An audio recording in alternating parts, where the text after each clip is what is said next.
We once thought that our world was the only world, and that our sun was the only sun. And then, after the 150,000 years or so it took to figure out what a galaxy was, we, of course, concluded that our galaxy was the only galaxy. In all three of these assumptions, we proved just about as wrong as any creature can possibly be.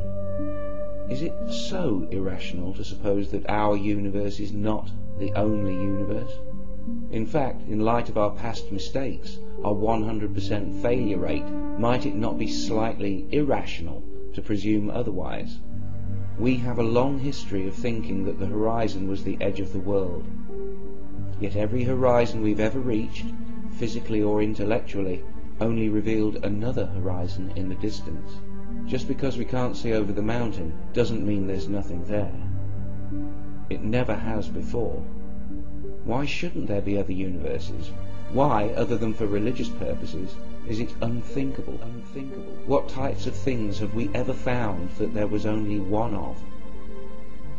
There's no direct evidence for the existence of other universes, but nor should we expect there to be at this stage in our cosmic self-education. Some theoretical physicists suspect that there may be clues in the space-time geometry of the early universe, or clues in the analysis of gravity waves, should their existence be confirmed, or in the weakness of gravity itself compared to the three other known forces. We may never, even in principle, be able to directly confirm the existence of other universes, but we may be able to infer them with a better understanding of what happened here, in this universe, in that instant before there was light. It's an unanswerable question for now, but one with the potential to rationally answer the most unanswerable question of all. Why are we here? If ours is the only universe there will ever be, the existence of life here is a haunting coincidence which we may never escape. But if there are other universes with different laws, different natures, then for every other universe that ever existed, the emergence of life of some kind becomes ever more likely, and with a sufficiently large number of universes, the eventual existence of a universe with laws that permit life becomes inevitable. We need only a source of energy, repetition, and variation. Strike the string of a musical instrument at random anywhere along its length, and you're unlikely to hit a pure harmonic. But if you do it enough, sooner or later, you'll catch a harmonic more perfectly than Segovia or Kyung Wha Chung ever did.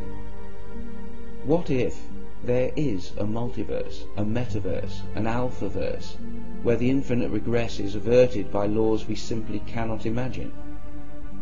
Different geometry, dimensions, maybe additional forces, energies unknown to us, ultra-dense spaces that give birth to universes, as if blowing bubbles in a higher dimensional space. For all we know, beyond the horizon, big bangs are as common as lightning out to sea.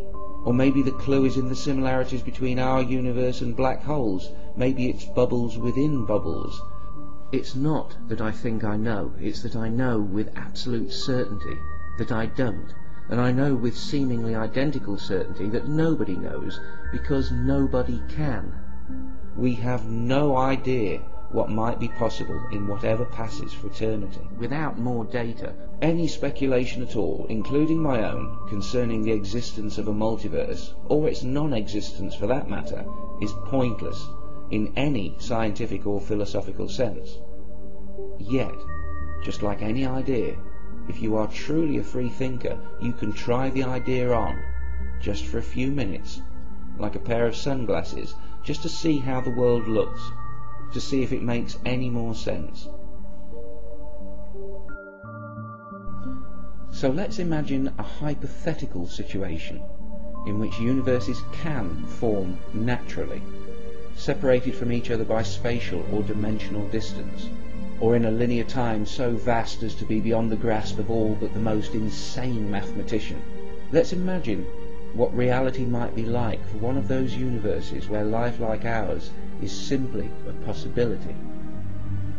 In the beginning, the very beginning, there was darkness, then a fracturing of symmetry. One force becomes four, then there was electromagnetism, and only then could there be light, some of which would condense to become something like quarks and gluons, which in turn become protons and electrons, and all of this within a millionth of our hypothetical universe's first ever second. And in the next 3 minutes, cosmic expansion reduces the energy density, lowering the temperature to a chilly 1 billion Kelvin. Electrons cannot combine with nuclei to make the first true atoms. It won't be cool enough for that to happen for another 500,000 years. But let's fast forward 9 billion years to long after the gas clouds have collapsed to form galaxies, and during which generations of stars have lived and died, and a planet and a stable star have formed from the debris. A planet where the laws of physics have had time to maneuver particles by constant action into every pore of possibility, bonding, growing, breaking, recombining parts, ever changing, until, after another 500 million years, a self-replicating molecule forms. Life. Energy to atoms to beings made of atoms made of energy. 4,000 million years of constant change later, intelligence emerges, and these energy beings, puzzled by all that they see, want to understand where they came from. They look at their bodies and they see imperfection. They look at their world and they see energy, repetition, variation, patterns, complexity, surely the signature of a maker. So they look for gods, but they only find their own words. So they look deeper and see chaos, and then patterns within the chaos, patterns coming from the chaos. They see it in sound waves, pressure waves, vibration, oscillation, in light, in gravity, electricity, in physics, chemistry and biology. Wherever forces meet in harmony, shapes emerge, patterns and order from chaos. Waves in phase, crossing, pausing on their way towards chaos again one day. They look closer and find numbers beneath the chaos. Simple rules. Everywhere. The energy beings have finally noticed that numbers are the key to understanding their universe. But why should it be like this, they ask. And then they discover that they live in a quantized universe, where matter and force can only exist as units of identical size, which can therefore be calculated, predicted, to 11 decimal places. Their universe is rational. Equations balance. And of all the things of which they could have been made, of all the things they'd feared they might find, they discover that they were made of the purest energy, in a state of emergent physical harmony, an unwavering insistence by their universe that they must exist, like patterns in mathematical chaos. They were still just animals. They were still just chemicals, but before all of that, they were once a blinding flash of light. To the best of their knowledge, they exist simply because their existence is possible. Now the question is, what makes you think you're not living in that universe right now? How would you know? How would you know? No test you could carry out here, no observation you could make here would look any different there. You wouldn't be able to tell between the universe I described and the one you're living in.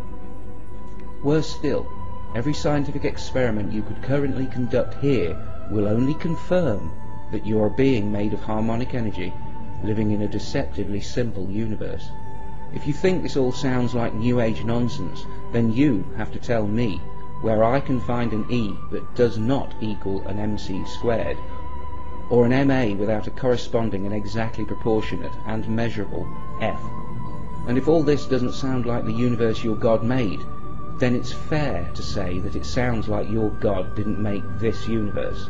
It doesn't mean an intelligence wasn't involved, say, in the fracturing of the superforce at the very beginning. It just means that you are almost certainly giving thanks to the wrong thing.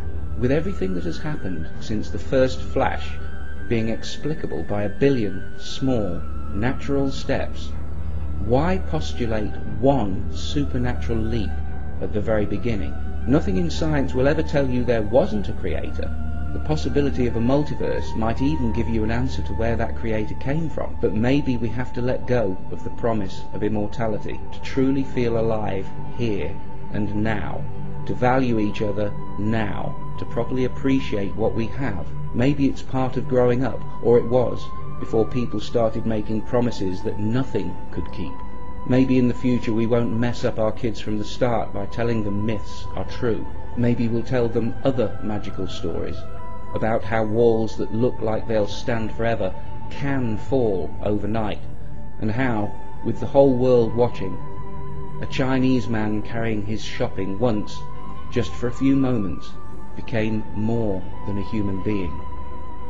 Why live in constant shame as a fallen sinner, an unworthy, a second-class being? Why even try to believe that, when you could learn enough about the universe in just a few books to look in the mirror each morning and know that your family tree goes all the way back to light itself, and all you have to do to see it is let go.